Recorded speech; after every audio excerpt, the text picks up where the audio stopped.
தமிழக அரசியல்ல தேர்தல் நெருங்க ஒவ்வொரு நாளும் தளபதி விஜய் பற்றின ஏதோ ஒரு செய்தி தான் மொத்த செய்தி சேனல், சோசியல் மீடியா, அரசியல் தலைவர்கள் அப்படின்னு எல்லாரையுமே பிஸியா வச்சிட்டு இருக்கு.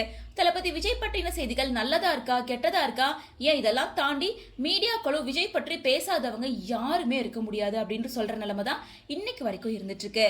அந்த வகையில கடந்த சில நாட்கள விஜயோட மனைவியான சங்கீதா தாக்கல் பண்ணிய டிவோர்ஸ் பெட்டிஷன் தமிழக அரசியல் களத்துல ரொம்ப பரபரப்பா பேசப்பட்டிருந்துச்சு.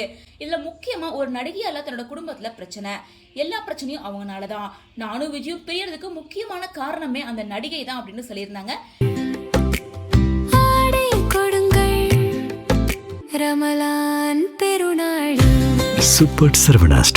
மேலும் தேவைப்பட்ட அந்த நடிகையை ஒரு எதிர்மனுதாரரா நீதிமன்றத்தில் நிறுத்த முடியும் அப்படின்னு எச்சரிக்கையும் கொடுத்திருந்தாங்க.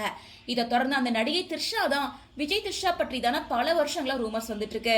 தற்போது விஜய் மனைவி அதை கன்ஃபார்ம் பண்ணிட்டாங்க அப்படின்னு சோசியல் மீடியாவே காட்டுத்தீ போல பற்றி எரிஞ்சிட்டு இருந்துச்சு. இப்படி ஒரு சூழல்ல விஜய் அடுத்து என்ன பண்ண போறாரு, என்ன பேச போறாரு, அறிக்கை எதுவும் வெளியிடுவாரா அப்படின்னு பலவிதமான கேள்விகள் போயிட்டு இருந்த நிலையில நேத்திக்கு ஏஜிஎஸ் குடும்பத்தோட வெட்டிங் ஃபங்க்ஷன்ல ஆக்ட்ரஸ் த்ரிஷா விஜய் ரெண்டு பேருமே கை கோர்த்து கப்பல்ஸ் மாதிரி ஒரே காஸ்டியூம்ல வந்து கலந்துக்கிட்டு இருக்காங்க.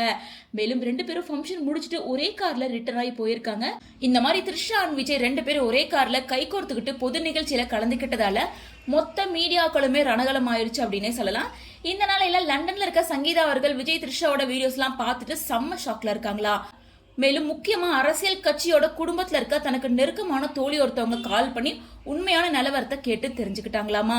வர ஏப்ரல் 20 செங்கல்பட்டு குடும்ப நல நீதிமன்றத்துல விவாகரத்து அடுத்த வாய்தாக்கு வரும்போது விஜய் சங்கீதா ரெண்டு பேர் நேரில் ஆஜராகணும் அப்படின்னு சொல்லியிருக்காங்களாமா. இதன் காரணமா சங்கீதா அதுக்கு முன்னாடியே சென்னை வரப்போறதா ஏற்கனவே தகவல்கள் வந்திருக்கு. எந்த ஒரு விஷயம் விஜயோட அரசியல் அஸ்திவாரத்தையே அசைச்சு பார்க்கும் அப்படின்னு எதிர்பார்க்கப்பட்டதோ அது இப்ப ஒண்ணுமே இல்லை அப்படிங்கிற மாதிரி தலைகீழா மாறி இருக்கு. அது மட்டும் இல்ல, தனக்கு எதிராக ஆரம்பிக்கப்பட்ட விவகாரத்து பஞ்சாயத்தை தனக்கு சாதகமா மாத்தி அரசியல் சதுரங்கத்துல தன்னோட பலத்தை இன்னும் ஸ்ட்ராங்கா அமைச்சிருக்காரு. அடுத்து தமிழக அரசியல் களம் எப்படி இருக்கும், அடுத்ததா திருச்சி, திருநெல்வேலியில நடக்க இருக்க மீட்டிங்ல த்ரிஷாவோட என்ட்ரியை எதிர்பார்க்கலாமா? உங்களோட ஒப்பீனியன் என்ன? த்ரிஷா வருவாங்களா மாட்டாங்களா என்ன அப்படின்றத கமெண்ட்ஸ் மூலமா ஷேர் பண்ணுங்க.